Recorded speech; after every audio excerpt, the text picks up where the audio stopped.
இப்பொழுது ஒரு கண்டுபிடிப்பு, அது ஆராய்ச்சி கண்டுபிடிப்பு அப்படிங்கிற ஒரு இந்த போஸ்ட்டில் இருக்கிற ஒன்று சுற்றிக்கிட்டு இருக்கு. அதாவது ஹைட்ரஜனை நம்மளுடைய வீட்டில் இருக்கிற அடுப்புகளில் ஹைட்ரஜனை ஒரு எரிபொருளாக பயன்படுத்த முடியும்.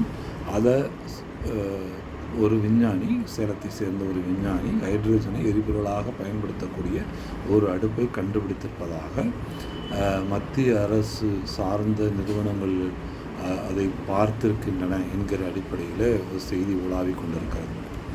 ஹைட்ரஜனை ஒரு அடுப்பில் எரிபொருளாக பயன்படுத்துவதில் என்னென்ன சிக்கல்கள் இருப்பது அப்படிங்கிறத நான் முதல்ல சொல்லிடுறேன்.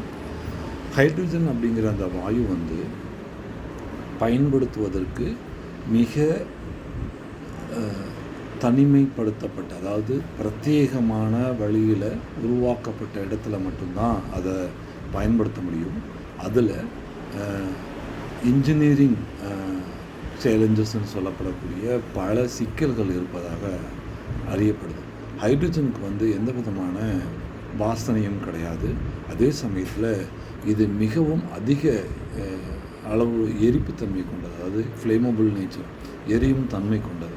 ஸோ அதனால் அதை பாதுகாப்பாக நம்ம கையாள வேண்டியது இருக்குது. அதே சமயத்தில் அது பார்க்க முடியாது, இட்ஸ் இன்விசிபிள் நேச்சர். அந்த எரியக்கூடிய அந்த ஃப்ளேம்ஸையும் உங்களால் பார்க்க முடியாது, ஆனால் அது அதிக வெப்பத்தன்மையை கொடுக்கக்கூடியது.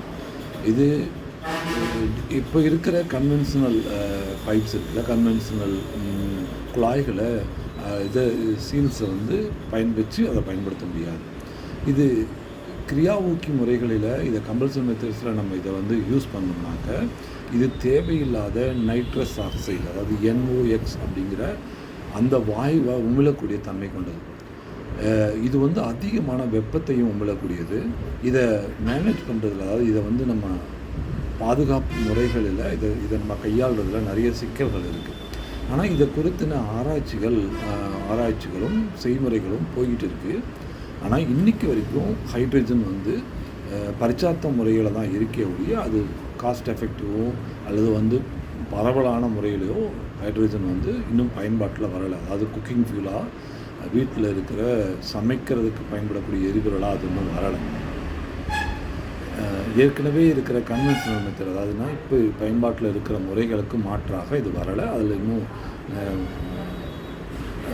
தொழில்நுட்பங்கள் வளர்ச்சி அடையலை அப்படின்னு சொல்லுவாங்க. அதே மாதிரி ஹைட்ரஜனை பயன்படுத்துறதில், ஸ்டவ்வில் பயன்படுத்துறதில் என்ன மாதிரியான சிக்கல்கள்லாம் இருக்குது அப்படின்னு பார்த்தா, சேஃப்டி, அதாவது பாதுகாப்பு முறைகளில் பல பிரச்சனைகள் இருக்குது. அது இன்விசிபிள் ஃப்ளேம், அதாவது தெரியாத ஃப்ளேம்களை உருவாக்கக்கூடியது. எரியும் போது அது தெரியாது, ஆனால் வெப்பத்தை உருவாக்கும்.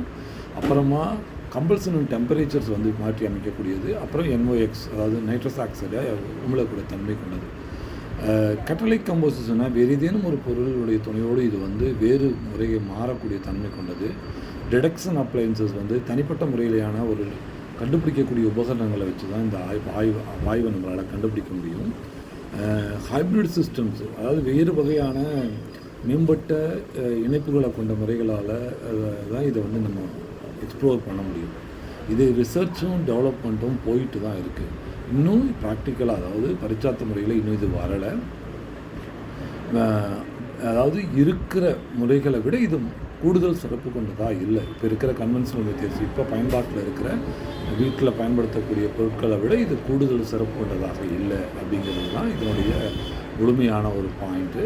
அப்புறமா இந்த ஹைட்ரஜனோட கேரக்டரிஸ்டிக் அப்படிங்கிறதே ரொம்பவும் கேர்ஃபுல்லாக அதை பயன்படுத்த வேண்டியது. இதில் டாக்ஸிசிட்டிங்கிறது இட்ஸ் ஆஸ்பிரன் பை டிஸ்பைட்டிங் ஆக்சிஜன். இது ஆக்சிஜனோட எளிதில் கூடக்கூடிய தன்மை கொண்டதால் ஆக்சிஜனுக்கு எரிகிறத ஊக்குவிக்கிற தன்மை கொண்டது ஆக்சிஜன். காற்றில் ஆக்சிஜன் இருக்கிறதால தான் நிறைய இடங்களில் தீ விபத்துகள் ஏற்படுது. அதனால் இந்த ஹைட்ரஜன் எரிஞ்சதுன்னா ஆக்சிஜனோட துணையோட இன்னும் கூடுதல் எரிப்புத்தன்மை கொண்டதும், பிறகு அது வாட்டராக மாறக்கூடிய தன்மை இருக்கும். ஏன்னா அந்த பாண்ட் ஏற்படுறதுக்கான, வெப்பநிலை ஏற்படுகிற போது வாட்டர் உருவாகிறதுக்கான தன்மை இருக்குது.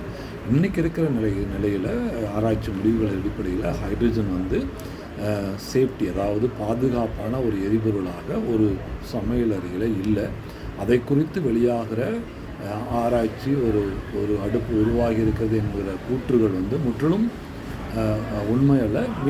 வரும் காலத்தில் இன்னும் சில ஆண்டுகளில் அது சாத்தியப்படலாம்.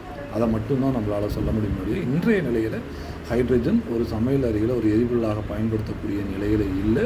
அப்படி அது வந்தாலும் இருக்கிற முறைகளில் ஏற்கனவே இருக்கிற கன்வென்ஷனல் மெத்தட்ஸ், ஏற்கனவே இருக்கிற பயோகேஸாக இருக்கலாம், இல்லை எல்பிஜி கேஸாக இருக்கலாம், இல்லை இண்டக்ஷன் ஸ்டவ்ஸாக இருக்கலாம், அதை தாண்டி விறகடுப்புகளாக இருக்கலாம், அதை தாண்டி இது வந்து எக்கனாமிக்கலாவோ இல்லை சேஃப்டி ஸ்டாண்டர்ட்ஸ்லையோ இருக்கிறதுக்கான வாய்ப்புகள் இல்லைங்கிறது தான் இன்றைய நிலையிலான ஹைட்ரஜன் எரிபொருள் அப்படிங்கிறது. நன்றி.